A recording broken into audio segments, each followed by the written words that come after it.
தங்கமயில கூட்டிக்கிட்டு சரவணன் வந்துட்டு அங்க வேலை கிடைக்கிறதுக்காக உன்னை கூட்டிட்டு போயிட்டு இருக்கேன். வேலை மட்டும் கிடைச்சதுன்னு வைமயிலு எனக்கு அம்புட்டு சந்தோஷமா இருக்கும். என் பொண்டாட்டி டீச்சர் இல்லையா அதான் அப்படின்னு சொல்லி சரவணன் வாய்க்கு வந்தபடி எல்லாம் பேசிக்கிட்டு வராரு. இத கேட்ட தங்கமயிலு மனசுக்குள்ளேயே சரவணனை திட்டிக்கிட்டு வராங்க. எனக்கு இருக்கிறது எனக்கு இல்ல தெரியும், இவருக்கு என்ன தெரியும்? ஐயோ கடவுளே என்ன காப்பாத்துப்பா, இப்ப அங்க போய் என்ன நடக்க போகுதோ தெரியலையே அப்படின்னு தங்கமயில் புலம்பி தள்ளிக்கிட்டே வந்துட்டு இருக்காங்க. திடீர்னு இங்க சரவணன் கேக்குறாங்க, இங்க பாரு மயிலு, நம்ம அங்க சர்டிபிகேட் கொடுக்கறதுக்காக எடுத்துட்டு வர மறந்துட்டோம், உங்க அம்மா வீட்டுக்கு போய் நேரா அதை எடுத்துட்டு வந்துடுவோமா, அவர்தான் நேத்தே சொன்னாருல்ல அப்படின்னு சரவணன் கேக்குறாங்க. தங்கமயில் இருந்துட்டு அது வந்து மாமா அம்மா எங்கேயாவது வெளியில போயிருந்தா நம்ம வேணும்னா நாளைக்கு போய்க்கலாமா அப்படின்னு தங்கமயில் சொல்றாங்க. இல்ல மயிலு, இதெல்லாம் அவங்க சொன்ன டைத்துக்கு கொண்டு போய் கொடுத்துடணும், அப்பா சொன்ன ஆள் இல்லையா, அது நல்லா இருக்காது மயிலு, நீ வா நான் உன்னை கூட்டிட்டு போறேன் அப்படின்னு சொல்றாங்க. மாமா மாமா மாமா உங்களுக்கு வேலைக்கு டைம் ஆயிடுச்சு மாமா, நீங்க போங்களே நான் பாத்துக்கிறேன் அப்படின்னு தங்கமயில் சொல்றாங்க. மயிலு உன்னை இத வீட்டுல கொண்டு போய் விடுறதுல எனக்கு என்ன சிரமம் இருக்க போகுது சொல்லு, அதெல்லாம் எனக்கு எந்த பிரச்சனையும் இல்ல, நீ வந்து வா வண்டியில ஏறு அப்படின்னு சொல்றாங்க. சரி மாமா அப்படின்னு சொல்லிட்டு தங்கமயிலும் வண்டியில ஏறி உட்கார்ந்து அங்க கிளம்பி போறாங்க. அங்க வீட்டுக்கு போன உடனே வாக்கில இருந்துகிட்டு வாங்க மாப்பிள்ள வாங்க வாங்க வாங்க அப்படின்னு சொல்றாங்க. உடனே இங்க தங்கமயில் வந்துட்டு என்ன வாங்க வாங்கன்னு இங்க உட்கார்ந்து விருந்து சாப்பிடவா வந்திருக்கோம், பெரிய பிரச்சனைவே நான் தலையில சுமந்துட்டு வந்திருக்கிறேன், என்ன பண்ண போறியோ எனக்கு தெரியல, நீ என்ன பண்ண போற, நீ பொய்ய சொல்லிட்டு நல்லா இருக்கிற, நான் தான் அங்க அனுபவிச்சுக்கிட்டு இருக்கிறேன், ஏமா என்ன இப்படி எல்லாம் பாடா படுத்துற அப்படின்னு தங்கமயில் சொல்றாங்க. ஏ நீ சும்மா இருடி, என்ன நீ இப்படி எல்லாம் பேசிக்கிட்டு இருக்கிற, இங்க பாரு மயிலு உனக்கு இப்போ உலக தெரியலன்னு சொல்லு, அந்த வீட்டுல உனக்கு எல்லா வசதியும் இருக்கு, நம்ம வீட்டுல எப்படி இருந்த கொஞ்சம் யோசிச்சு பாரு, அதுக்கு தகுந்த மாதிரி பொய்யோ சொல்லி அங்க போலக்கணும்டி அப்படின்னு பாக்கியா சொல்றாங்க. இந்த தங்கமயில் இருந்துகிட்டு ஆமாமா எங்க வீட்டுல வந்து நீ இருந்து பாரு அப்ப தெரியும் உனக்கு, இங்க எங்க அத்தை மாமனாரு ஒரு பக்கம் இருக்கட்டும், இவர் இருக்கிறாரே இவர்னாலதான் நான் சீக்கிரம் மாட்ட போறேன், தங்கமயிலும் அந்த வேலைக்கு போ இந்த வேலைக்கு போகணும் டெய்லியும் நச்சரிச்சுக்கிட்டு இருக்கிறாருமா, நான் படிக்காத விஷயம் மட்டும் தெரிஞ்சதுன்னு வையி போட்டியை தூக்கி வெளியில போட்டுருவாங்க, எடுத்துக்கிட்டு நேரம் இங்க வந்துடுறேன் அப்படின்னு எங்க தங்கமயில் சொல்லிக்கிட்டு அழுகுறாங்க. இதை கேட்ட பாக்கியம் ஐயோ நீ வேற காட்டி கொடுத்துருவ போல, மாப்பிள்ளையே அமைதியா இருந்தாலும் வா வா எதுவா இருந்தாலும் பேசிக்கலாம் அப்படின்ட்டு மாப்பிள்ள உள்ள வாங்க மாப்பிள்ள அப்படின்னு கூப்பிடுறாங்க. இல்ல அத்த டைம் ஆயிடுச்சு, நீங்க மயிலோட சர்டிபிகேட் மட்டும் எடுத்து கொடுத்துருங்களே, அங்க வேலைக்கு டைம் ஆயிடுச்சு, மயில வந்து அடுத்த நாளே ஜாயின் பண்ண சொல்லிட்டாங்க, அதான் கூட்டிட்டு போயிட்டு இருந்தேன், சரி சர்டிபிகேட் ஞாபகம் வந்தது இந்த பக்கமா வந்து எடுத்துட்டு போகலாமே தான் மயில கூட்டிட்டு வந்தேன், சின்ன குழந்தைங்களுக்கு இப்போதைக்கு பாடம் எடுக்க சொல்லிருக்காங்க, அதுக்கப்புறம் வேகன்சி இருந்துச்சுன்னா அங்க வந்து பாடம் எடுக்கிறதுக்கு டீச்சர்ஸ் இல்லைன்னா அங்க போடுறதா சொன்னாங்க, அதனால சர்டிபிகேட் அவங்க கேட்ட டயத்துக்கு கொடுக்கணும், அப்படி நம்ம மறந்துடுவோம் கொடுக்கறதுக்கு விட்டுட்டோம் அப்படின்னா அடுத்தடுத்து நம்ம மறந்துடுவோம் வேற ஏதாவது பிரச்சனை இல்ல அப்படின்னு சரவணன் சொல்றாங்க. இப்படியாவது மறந்து துளைக்க மாட்டாரான்னு நினைச்சா இவர் ஞாபகம் வச்சுக்கிட்டே கேட்கிறாரே, மா என் வீட்டுல வேலைக்கு நான் போறதுல எல்லாரும் ரொம்ப ஆர்வமா இருக்கிறாங்கம்மா, என்னன்னே தெரியல, நானும் அவ்வளவு தூரம் சொல்லி பாத்துட்டேன், நான் வேலைக்கு போகல, வீட்டுல இருக்கிறதுதான் எனக்கு ரொம்ப பிடிச்சிருக்கு அப்படின்ட்டு எங்க அத்தை கிட்டேயும் சொல்லிட்டேன் மாமனார்ட்டையும் சொல்லிட்டேன், ஏன் என் புருஷங்கிட்ட கூட சொல்லிட்டேன், யாருமே காது கொடுத்து கூட கேட்க மாட்டேங்கிறாங்க, அவங்க என்னங்கிறாங்க, நீ இந்த காலத்துல படிச்சு புட்டு இம்புட்டு படிப்பு படிச்சுட்டு வீட்டுல என்னத்துக்கு இருக்கிற, வேலைக்கு போக வேண்டியதானே, நீனாலும் கவர்மெண்ட் வேலை பார்க்கும்போது நீ இங்க இருந்தா நல்லா இருக்காதுல, அம்மா வீட்டை பாத்துப்பாங்க,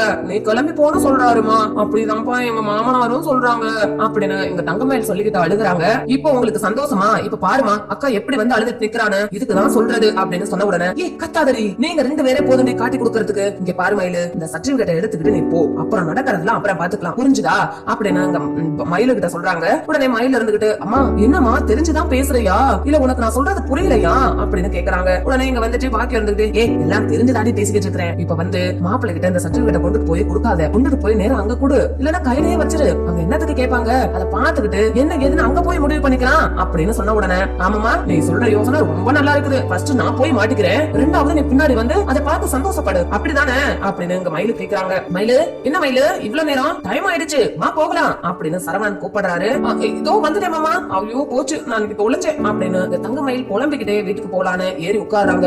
ஆமா எனக்கு தலை ரொம்ப வலிக்குதுமா போச்சு அப்படின்னு இங்க சைகை காட்டுறாங்க. மாப்பிள்ள ஒரு நிமிஷம் அப்படின்னு இங்க தங்க மயிலோட அம்மா பாக்கியம் சொல்ல இங்க சரவணன் இருந்துகிட்டு என்ன விஷயம்னு கேக்குறாங்க. இல்ல மாப்பிள்ள இப்போ மயிலு அவசரமா வேலைக்கு போயே தான் ஆகணுமா, வீட்டுலதான் இருந்துட்டு போறாளே, இங்க இருக்கிற வரைக்கும் நாங்க எந்த வேலைக்கும் அவளை அனுப்புனது இல்ல, அவளுக்கும் அப்படி அதுல பெருசா இன்ட்ரெஸ்ட் கிடையாது, வீட்டுலயே தான் இருப்பா, சாப்பாடு செய்வா, வீட்டு வேலை எல்லாம் அப்படி பாத்துக்குவா, மத்தபடி வேலைக்கு போறதெல்லாம் அவளுக்கு பிடிக்காது அப்படின்னு சொல்றாங்க. இல்ல நான் என்ன எதுக்கு சொல்றேன்னா இந்த காலத்துல எல்லாம் படிச்சுட்டு வீட்டுல இருக்க கூடாது இல்ல, இந்த காலத்துல எப்படியோ இந்த காலத்துல படிச்சுட்டு யாராவது வீட்டுல இருக்கணும்னு நினைப்பாங்களா, அது ஒண்ணும் பிரச்சனை இல்ல மயிலு உனக்கு எந்த பிரச்சனை இல்ல அப்படின்றாங்க. அது வந்து மாமா அப்படின்னு சொல்லும் போது இங்க மயிலோட அம்மா புதுசா ஒரு திட்டம் போட்டு புதுசா ஒரு திருட்டுத்தனத்தை பண்றாங்க, இன்னொரு பொய்ய சொல்லி வைக்கிறாங்க. மாப்பிள்ள நான் சொல்றது உங்களுக்கு புரியும்னு நினைச்சு சொன்னேன், ஆனா நீங்க புரிஞ்சுக்கிற மாதிரி தெரியல, அதான் உண்மையை சொல்லலான்னு அப்படின்னு இங்க பாக்கியம் சொல்றாங்க. அத்த என்ன உண்மை என்ன சொல்ல வரீங்கன்னு சொன்ன உடனே ஐயோ அம்மா வேற உண்மையை அவங்களே சொல்ல போறாங்களே அம்மா அம்மா அப்படின்னு எங்க தங்க மயில் வந்து தட்டிக்கிட்டு இருக்காங்க. மயிலு சும்மா இரு மயிலு, மாப்பிள்ளை கிட்ட உண்மையை சொல்லிடலாம் அப்படின்னு சொல்றாங்க. அம்மா அம்மா அம்மா வேண்டாம் விடுமா, அம்மா ப்ளீஸ்மா, சுடரு சுடரு அப்படின்னு இங்க பதட்டப்படுறாங்க. எங்க அவங்க அந்த உண்மையை தான் சொல்லிடுவாங்களோ, மாமா நம்மள வந்து திட்டிடுவாரோ, அடிச்சிடுவாரோ, வீட்டை விட்டு வெளில அனுப்பிடுவாரோ அப்படிங்கிற ஒரு பதட்டத்துல இங்க தங்கமயில் வேண்டாம் வேண்டாம்னு சொல்றாங்க. சரவணன் இருந்துகிட்டு மயிலு சும்மாரு, அத்தை ஏதோ சொல்ல வராங்கல்ல அப்படின்னு சொல்லிட்டு நீங்க சொல்லுங்க அத்தைன்னு கேக்குறாங்க. இல்ல மாப்பிள்ள, மயிலுக்கு ஒரு 2 மாசம் தள்ளி போயிருக்கும் போல, இந்த மாசம் தான் தள்ளி போச்சா 2 மாசமா மயிலு அப்படின்னு கேக்குறாங்க. அது வந்துமா, ஐயோ இன்னொரு பொய் சொல்லிட்டாங்களே, இந்த பொய்யை எப்படி சமாளிக்கிறது, இந்த மாசம் தான்மா ஒரு 10 நாள் தள்ளி போயிருக்குதுமா அப்படின்னு பதட்டத்துல அவங்க வளர்றாங்க. உடனே தங்கமயிலோட அம்மா இருந்துகிட்டு இப்படி சொன்ன உடனே எனக்கு புரியல அத்தை என்ன சொல்றீங்கன்னு சொன்ன உடனே, இல்ல மாப்பிள்ள தள்ளி போயிருக்குன்னு சொல்றா, ஒருவேளை குழந்தை உண்டா இருக்குதோ என்னவோ, இந்த நேரத்துல அவளோட டிராவல் பண்றது சரியில்லை, போகணும் வரணும், அலைச்சல்னால ஏதாவது ஒண்ணு ஆயிடுமோ, ஒண்ணு கிடக்க ஒண்ணு ஆயிடுச்சுன்னா போச்சு அப்படின்னு சொல்லிட்டு, அது மட்டும் இல்லாம இந்த வீட்டுக்கு வர பெத்து கொடுக்க போற முதல் வாரிசு என் பொண்ணுதான் அப்படின்னு சொல்றாங்க. சொன்ன உடனே இங்க சரவணனுக்கு சந்தோஷம் தாங்க முடியல. என்ன சொல்றாங்க மயிலு அத்தை அப்படின்னு சொன்ன உடனே, ஆமாங்க தள்ளிதான் போயிருக்குது அப்படின்னு தங்கமயில் சொல்றாங்க. அப்படியா, இது சொல்லி இருந்தா நான் முன்னாடியே வேலைக்கு போக வேண்டாம்னு சொல்லிருப்பேன்ல, சரி விட இப்போ ஒண்ணும் இது இல்ல, நான் அப்பா கிட்ட பேசிக்கிறேன், நீ வா வீட்டுக்கு போகலாம் அப்படின்னு சொல்றாங்க. மயிலு போ அப்படின்னு சொன்ன குத்திடுவான் பாத்துக்க, இப்போ ஒரு போய் சொல்லி விட்டுட்டு இதுல இருந்து நான் எப்படி தப்பிக்க போறேன்னு தெரியலையேன்ட்டு அப்படியே பயந்து நடுங்கிட்டே பைக்ல போறாங்க. மயிலு இம்பிட்டு பெரிய விஷயத்த உங்க அம்மா சொல்லிதான் கேட்கணுமா என்ன, நீ சொல்லக்கூடாதா என்கிட்ட, முன்னாடியே சொல்லிருக்கலாம்ல, நான் இது வரைக்கும் கூட உன்னை கூட்டிட்டு வந்திருக்க மாட்டேன் அப்படின்னு சொல்றாங்க. இதை கேட்ட உடனே மயில் இருந்துகிட்டு, எங்க இந்த பிரச்சனையில இருந்து நான் எப்ப மாட்ட போறனோ, கடவுளே நீ தான் காப்பாத்தணும், இங்க எங்க அம்மா வேற பொய்க்கு மேல பொய் சொல்லி வச்சிருக்காங்களேன்னு சொல்லிட்டு பயந்து நடுங்குறாங்க. என்ன மயிலு என்ன பேச்சு மூச்சே காணோம் அப்படின்னு சொல்லிட்டு இங்க சரவணன் வீட்டுக்கு கூட்டிட்டு வராங்க. வீட்டுக்கு வந்த உடனே அந்த உண்மையை எல்லார்கிட்டயுமே சொல்றாங்க. அம்மா அம்மா மயிலு முழுகாம இருக்காளா அப்படின்னு சொல்றாங்க. அப்படியா, ஏய் ஸ்வீட் எடுத்துட்டு வாடி அப்படின்னு இங்க மீனா கிட்டையும் ராஜ் கிட்டையும் சொல்றாங்க. அவங்க 2 பேரும் ஸ்வீட் எடுத்துட்டு வந்து இங்க குடுக்குறாங்க. ஸ்வீட் சாப்பிடுங்க எல்லாரும் சொல்லிட்டு இங்க வந்து கோமதி ஸ்வீட் குடுக்குறாங்க. உடனே இங்க மயிலு கிட்ட, ஏமா இந்த வீட்டுக்கு முதல் வாரிசு பெத்து கொடுக்க போற நீ ஏமா இதை என்கிட்ட முன்னாடியே சொல்லல அப்படின்னு இங்க வந்து கோமதி கேக்குறாங்க. இதை கேட்ட உடனே இங்க எல்லாரும் இப்போ இவ்வளவு சந்தோஷத்துல இருக்கும் போது தங்கமயில் மட்டும் சோகத்துல வாடி போயிருக்காங்க.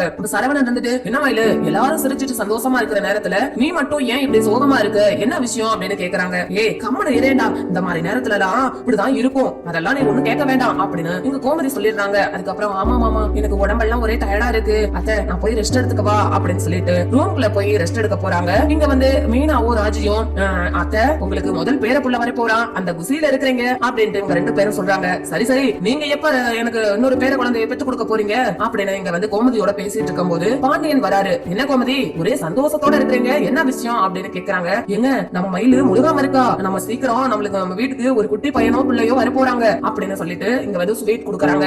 என்னடா சரவணா அவங்க அம்மா என்ன சொல்லிக்கிட்டு இருக்கா அப்படின்னு சொல்லி கேக்குறாங்க. ஆமாப்பா அம்மா சொல்றதெல்லாம் உண்மைதான், நீங்க தானப்பா மயில வேலை விஷயமா கூட்டிட்டு போக சொன்னீங்க, நான் கூட்டிட்டு போனேன்ப்பா, அங்க போன உடனே சர்டிபிகேட் கேட்டாங்களா, சரி நேத்து தான் மறந்துட்டு போயிட்டோம், இன்னைக்காவது அவங்க அம்மா வீட்டுக்கு கூட்டிட்டு போயிட்டு சர்டிபிகேட் வாங்கிட்டு வந்து அங்க கொடுக்கலாம், வேலையில ஜாயின் பண்ண சொல்லிட்டாங்களே அப்படின்னு சொல்லிட்டு மயில அங்க கூட்டிட்டு போனேன். அங்க போன உடனே அத்தை சொல்லிதான்ப்பா எனக்கு இந்த விஷயமே தெரியும், மயில என்கிட்ட எதுவுமே சொல்லல, அத்தை சொன்னதுக்கு அப்புறம் நேரா வேலைக்கு போக வேண்டாம்னு சொல்லிட்டு இங்க வந்தேன், அதுவும் அத்தை அப்படி சொல்ல கிடையாது, பொதிக்க இந்த மாதிரி நேரத்துல மயில எதுக்கு வேலைக்கு அனுப்புறீங்கன்னு சொல்லி நம்மள தப்பா நினைச்சிட்டாங்க, அதனாலதான் நான் இப்படி சொன்னேன் அப்படின்னு சரவணன் சொல்றாங்க. அதுக்கப்புறமா எப்ப மயிலு மயிலு அப்படின்னு கூப்பிடுறாங்க. தங்க மயில் வேகமா வந்து சொல்லுங்க மாமா அப்படின்னு கேக்குறாங்க. உடனே பாண்டியன் இருந்துட்டு, ரொம்ப சந்தோஷமா இருக்குதுப்பா, இந்த வீட்டுல இன்னைக்கு நான்ப்பா எல்லாத்தோட முகத்திலையும் சிரிப்பை பாக்குறேன், ரொம்ப சந்தோஷம், ஏப்பா இந்த வீட்டுல நீ எங்ககிட்டயே சொல்லி இருக்கலாமேப்பா, இதுல என்னப்பா கூச்சம் அப்படின்னு சொல்லி கேக்குறாங்க.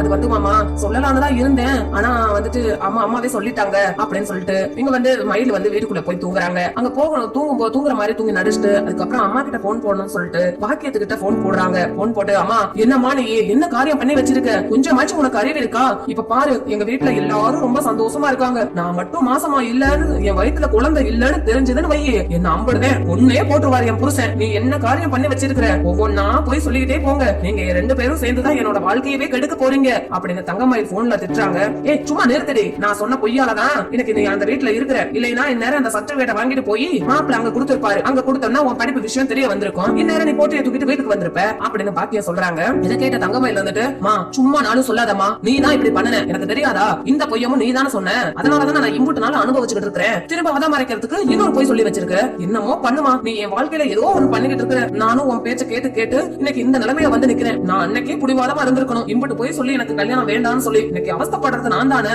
என்னைக்கு இந்த உண்மை தெரிய போகுதோ, என்னைக்கு நான் போட்டு தூக்கிட்டு வர போறனோ அப்படின்ட்டு இவங்க தங்கமயில் புலம்பிக்கிட்டு இருக்காங்க. இங்க பாக்கியம் இருந்துகிட்டு இவனை இதுக்கு ஏதாவது ஒரு முடிவு கட்டணுமேனு பாக்கியம் வந்து யோசிச்சுட்டு இருக்காங்க.